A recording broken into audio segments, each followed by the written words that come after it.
শেষ করা তো যায় না গে তোমার গুণগান। আল্লাহু আল্লাহু তুমি কাদের গফফার, তুমি জলিল জব্বার, তুমি কাদের গফফার, তুমি জলিল জব্বার, অনন্ত অসীম তুমি রহিম রহমান। আল্লাহু আল্লাহু আল্লাহু আল্লাহু তুমি জাল্লে জালালু, শেষ করা তো যায় না গে তোমার গুণগান।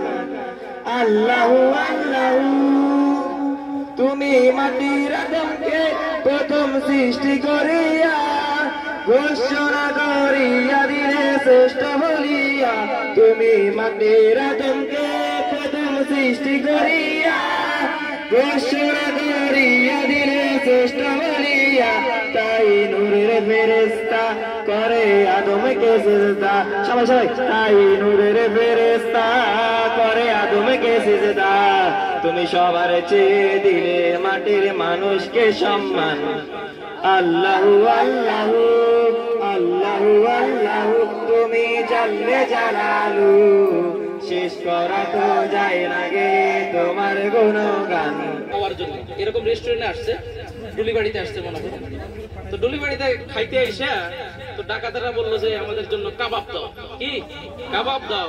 একদম গরু মুরগি এগুলো কাবাব বানায় দাও। ডুলিবাড়ির শেফ যিনি আছে, তো তিনি কাবাব বানাচ্ছে। কাবাব বানাইতে গিয়ে কাবাবের একটা টুকরা একটা বিড়াল এসে দিছে টান। কে টান দিছে? বিড়ালে। ও খাইছি তো। এই কথা দৌড়াইতে দৌড়াইতে আমাদের সামনে আশেপাশে যা আছে শেফে কি করলো? বিড়াল এটাতে ধরলো, আজ যা তোরে কাবাব বানাবো, আজ যা তোরে কাবাব বানাবো, আজ যা তুই শেষ।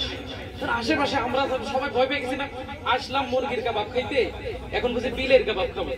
তো উনি নিয়ে বিড়ালের বসাইছে, বসায় কয় দেখ তুই যেটা যে টুকরা খাইছস ওই টুকরা তুই খাইতে থাক। তারপরও কাটাকাটি করিস না। এখন হাড্ডির মধ্যে ওই শেপে হাড্ডির মধ্যে দেখ কোপ, কি দেখ কথা বলে না, কোপ বিলে আবার দেখ কোপ বিলে, আবার এবার কোপ দিতে দিতে ওই পা এটা এরকম এরকম করে নাচাই দিছে, তো একেবারে বিড়ালের গায়ের মধ্যে হঠাৎ করে দিছে সাপ, দিছে এদিকে কোপ বিলে মানে সবাই হয়ে গেছে। এদিক দিয়ে মেহমান যারা আসছে, মেহমানের কথা আল্লাহ আজকে কি খাবো। ওইটা যারা আসছে ওইটা চিন্তা করতেছে, হ্যাঁ রে দিলাম গরু আর মুরগির কাবাব, এখন দেখি বিড়ালের কাবাব বানা। যাক বানানো মোটামুটি শেষ। এবার কিছুক্ষণ পরে কুকুরের বাচ্চা একটা আছে, কি কুকুরের বাচ্চা, তো কুকুরের বাচ্চা আসে ঘেউ ঘেউ করে আরেক পিস নিয়ে দিছে দৌড়, কে কুকুরের বাচ্চা। এবার একবারে সবাই আমাদের সামনে আসে, এবার সেই পুজো মানে যে রান্না করে রান্নায় কুকুরের বাচ্চাকে ধরে খাইছে আজকে পুরো কাবাব বানা। মানে প্রথমে বিড়াল খাবার শেষ, এবার কি কুকুরের কাবাব চলবে। এবার কুকুরের নিচে নিয়ে কুকুরের রাখছে জানলার মধ্যে, জানলার পাশে। তো কুকুরের লেজ লড়ায় না, এভাবে লেজ লড়াইতে লড়াইতে জানালার কাঠ গেছে সরে, এবার এ দিছে হাড্ডির মধ্যে জোরে কোপ, কোপের লগে কুকুরে মানে কুকুর সবাই খেয়ে গেছে। এবার কিছুক্ষণ পরে আসছে, ধরেন আপনাদের জন্য আমরা তো কাবাব বানাই আনছি, খান।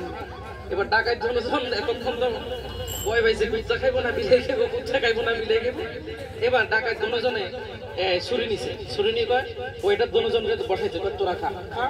তখন ওইটারা কি করে, ওই যে কাবাব দিছে না, কাবাবের উপরে দিয়ে যখন হাত লাগায়, নিচে তো বিড়াল কুকুর বসে রয়েছে, বিড়াল কুকুর নিচে খাবারের কাছে চলে আসছে না, হাত লাগাইলে কয়, হাত নাড়াইলে কয়, আবার হাত নাড়াইলে মানে এরা ভাবছে যে এটা তো কনফার্ম কুকুর আর বিড়ালের কাবাব, এরা কনফার্ম হয়েছে। এবার তোরা খা। কিছুক্ষণ পরে এবার ওইটার মূল শেফ আসছে, সেই মনে করো কেমন হয়েছে আমার খানা, রান্নাটা কেমন হয়েছে বলেন তো। কেমন হয়েছে এবার তুই বল, তুই খা। এবার শেফে সুন্দর কামড়ায় কামড়ায় খাইতেছে, কোনো সমস্যা নেই। এরা দেখে বলে দাঁড়িয়ে আমরা তখন ভুল বুঝলাম, সন্দেহ করলাম, লাভ হয় না, এবার আমরা খাই। মাত্র বিসমিল্লাহ পড়ে কামড়টা দিছে, কামড়ের লোকে কুচ্চা খাও। এবার কি ওটা সব কিছু ফালাইয়া এরা দিছে, তো মজা হয়েছে নি। তাহলে শুধু শুধু আমরা না দেখে অনেক সময় কি করি, সন্দেহ করি। কি করি? সন্দেহ করি। কাউকে সন্দেহ করা যাবে না। আসলে কি সে বিলের কাবাব বানাইছিল? আমরা বিশেষ করে যখন হোটেলে যাই, খাইতে যাই, আমাদের সন্দেহের শেষ নাই। এই তোমার এই গ্লাসটা এখানে নোংরা কেন? এই পেটা তোরা গ্লাস দিতে পারছ না, এই পেটা তোরা এটা করতে পারছ না, এই পেটা এটা রাখলি কেন, ওইটা রাখলি কেন? আমরা জমিদার হয়ে যাই। আমরা কখনো এরকম করবো? আর আমরা যদি ভাবি যে ওই যে যারা রান্না করছে তারা খারাপ রান্না করে, তাই এটা আমাদের গুনাহ হবে। কি হবে? গুনাহ হবে। কখনো আমরা সেই কাজ করতে যাব